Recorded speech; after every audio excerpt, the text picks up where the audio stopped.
going on, everybody? It's Top Bets checking back in. We have our Week 15 top plays and stacks video coming your way.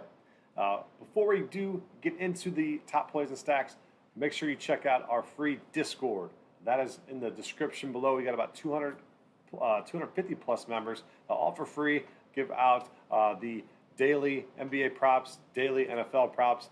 We've been cashing those fairly nicely. Also, my VIP is only $20 a month. We are currently close to plus 40 units in December. I mean, that's incredible. Usually we're, plus 10, plus 20-ish. We've about doubled that. So only $20. If you're watching this video and you want to join, DM me at .bets on Twitter or leave a comment below. Also, don't forget to hit that like and subscribe to the channel. We appreciate all the support you guys have shown. This slate of Week 15 is probably the toughest, in my opinion. There's not a clear game to stack, so we are going to be going 3-0s and 2-0 stacking for one side. Also, check out our guys at Occupy Fantasy, one of the best lineup optimizers in the game. Link is in the description below, and also matchbets.com. Use code DB100 and you get a 100% sign-up bonus to use for the head-to-head sports wagering app. So, without further ado, let's go.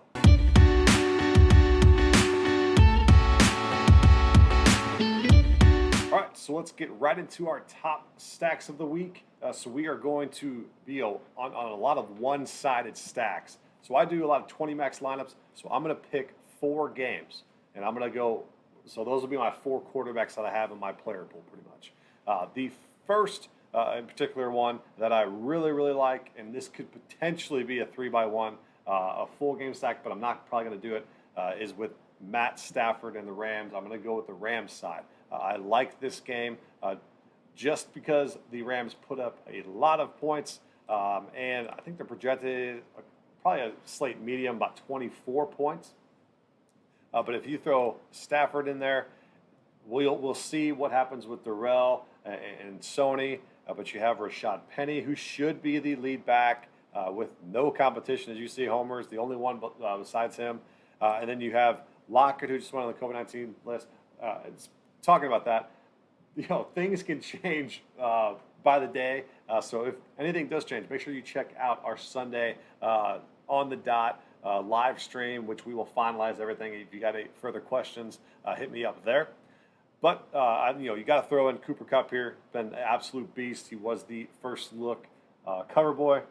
If it ends up going, there we go. He's absolutely been an absolute animal. So you throw Cooper KUPP in there. And then you could run it back with a cheap Penny, but I think I'm going to double stack here with Van Jefferson. Since OBJ is out with COVID, you get Stafford, you get KUPP, you get Jefferson, and then you could either go with Higbee as well. But I like this 2-0, 3-0 stack here for the Rams. A good matchup against the Seattle secondary as well, and they are playing at home. Oops. Next one, what we got. So I was gonna go with the Cardinals with Murray. Without Hopkins, you could have a cheap piece of Rondale Moore. That is in consideration. It's just a 12.5-point favorite. That's where I'm a little bit hesitant to make. You could potentially they could run the ball and not have much of a shootout as well. But I'm gonna go to the Dallas Giants game. I know we were on the Dallas game last week. But I'm going to go back to the well here. We're going to go with the Dallas Giants game and stack the Dallas side. So you got Dak. You can go Zeke. Pollard should be back, but you can also go Lamb, Cooper, or Gallup. This is another week fully healthy for the Cowboys, and I think they should handle the Giants in this matchup. But you could pick your poison here. If you want to go cheap, leave out Lamb or leave out Cooper, you go Gallup. Gallup had a pretty dang nice game last time.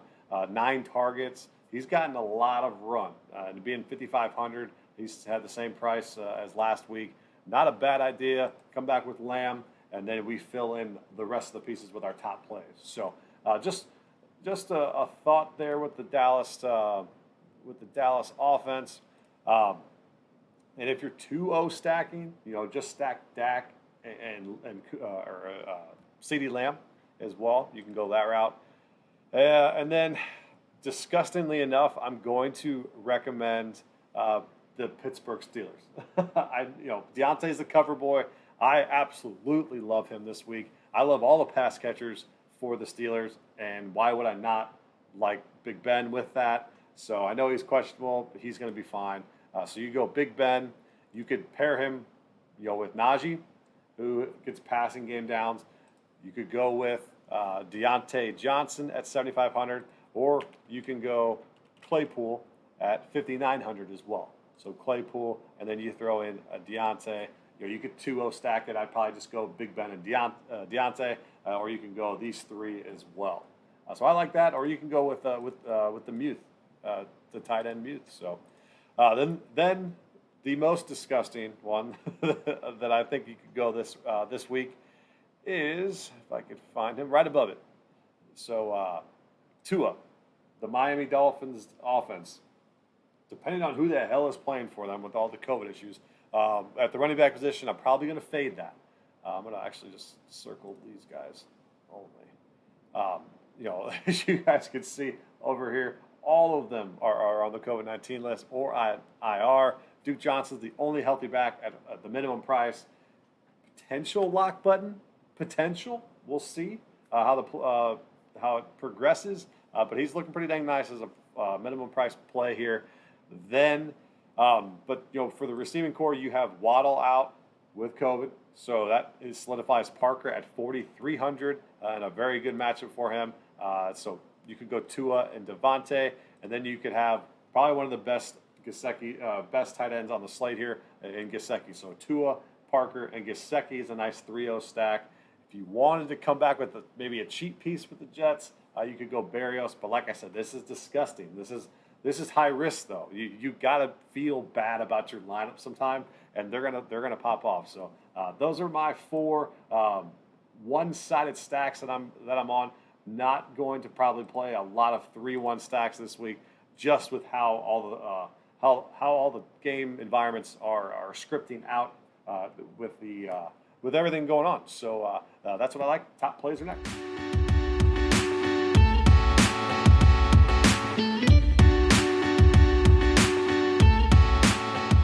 So let's get into our top plays as well. So at the quarterback position, outside of our 4 quarterbacks we just mentioned on those game stacks, probably a couple that I would play. One of them is Murray. You could definitely go Kyler here. It's just just think about his upside and being a little bit limited with the double-digit spread. But I could see him on the ground getting after it. Week 13 and 14. 59 and 61, so he's fully healthy off of his ankle sprain. And now that James Conner is questionable, could lead to him maybe scrambling just a little bit more. So I would like to target maybe his rushing total yards this week against the Detroit Lions, who are very, very bad at stopping the run. Another one is you could go the opposite side of that Ram stack and go Russell Wilson. He did lose Tyler Lockett, so probably going to stay off of him there, though. But the other one would be Jimmy G. He's not going to probably wow you and win you a week, but he's got a very good matchup against this Falcons defense that can be exposed on. Debo's another one. Debo, another week healthy. Kittle's there. And Elijah Mitchell is questionable. He didn't practice today again. So maybe they rely on him a little bit more to pass the ball. So I like Jimmy G in this matchup against the Falcons at home. For the running back position, so a lot of things can open this one up, obviously with the COVID protocols. The heavy hitters, I said in the first look video, I really don't like anybody above 7,000 this week. If you're gonna play Najee, you're gonna play him in the game stacks with the Pittsburgh Steelers maybe. The highest I might go is Patterson.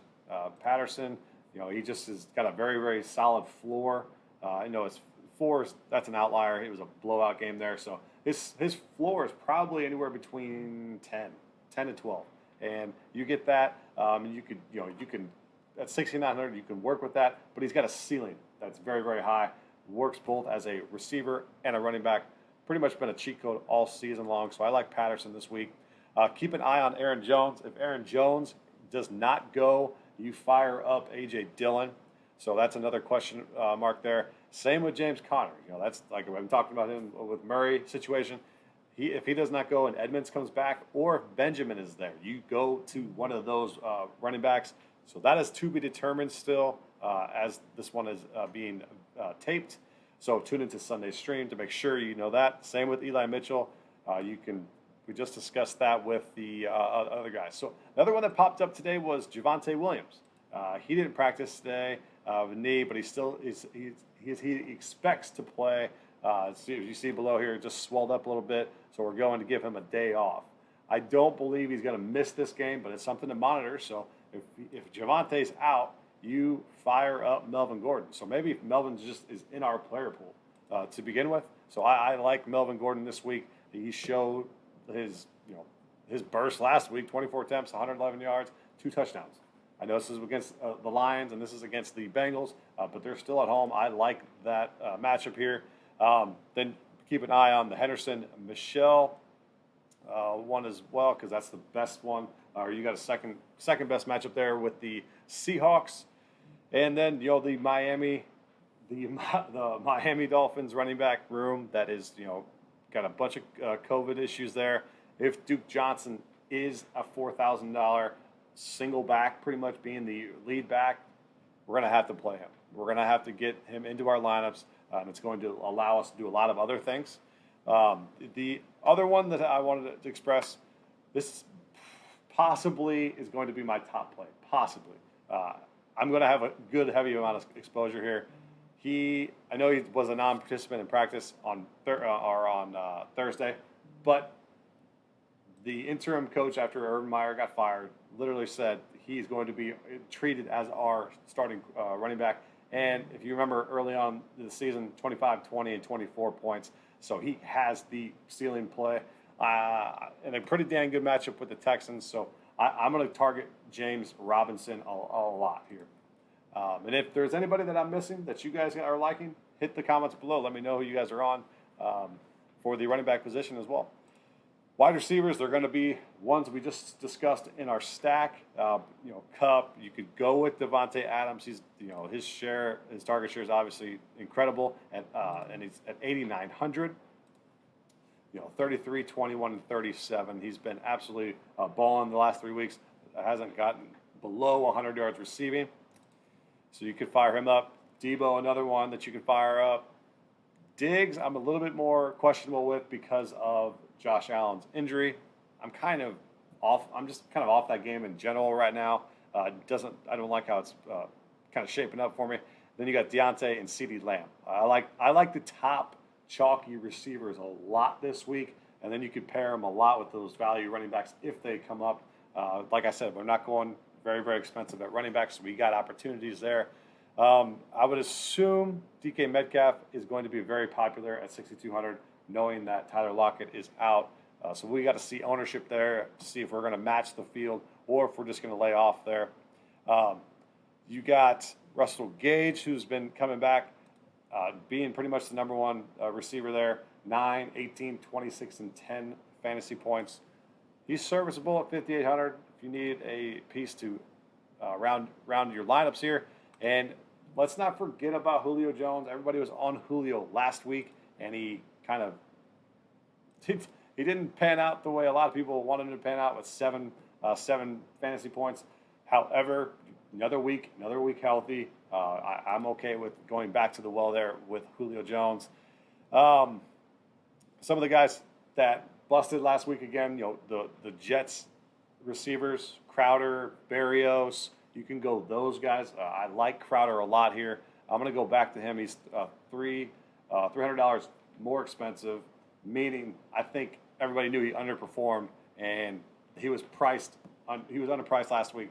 Kind of corrected it here. Still believe he can get 6 to 8 targets. But let's try to get maybe 6 to 8 receptions this time, Jamison. I think you can. I think you can do it. I like him a lot. A couple guys down here. Oh, like I said, Devontae Parker at 4,300, going to be the guy there. Lazard has been pretty reasonable. He's going to kind of step in and be that secondary guy. I don't think MVS is going to be that guy anymore. So check out Lazard as well. And then just keep an eye on Terry McLaurin's status. If he can't go, you're going to get a bunch of value plays, Humphreys and DeAndre Carter as well. So a lot to be still dissected with all the COVID news and everything kind of changing day to day. But at the tight end position, my top play of the week is probably now Gesicki with no Waddle. You got Parker and Gesicki there. Then you could go with Kittle. We don't have Kelsey on this slate. If you saw what Mark Andrews did with even the backup, and then Marquise Brown missed this practice with an illness. So fire up Mark Andrews. I really like the more expensive tight ends this week. Also Dallas Goedert. So you can kind of maybe do a little mini stack there. Not going to be on Knox. Nobody down here screams, I got to get him in. Like we've had a couple value tight ends in weeks previous. Not this week. There's a lot of value that can open up at the running back position that is going to free up a lot, and our stacks aren't very expensive. A lot of the times we've been going with very expensive stacks, which have kind of screwed us, lineup construction-wise. But we have some solid cheap stacks this week that I believe we can pay up for these higher end tight ends, higher end wide receivers, and that's the way we'll attack this slate. And if you got any other questions, hit the Discord, throw a comment below, and we'll see you guys on this Sunday AM stream on Twitch.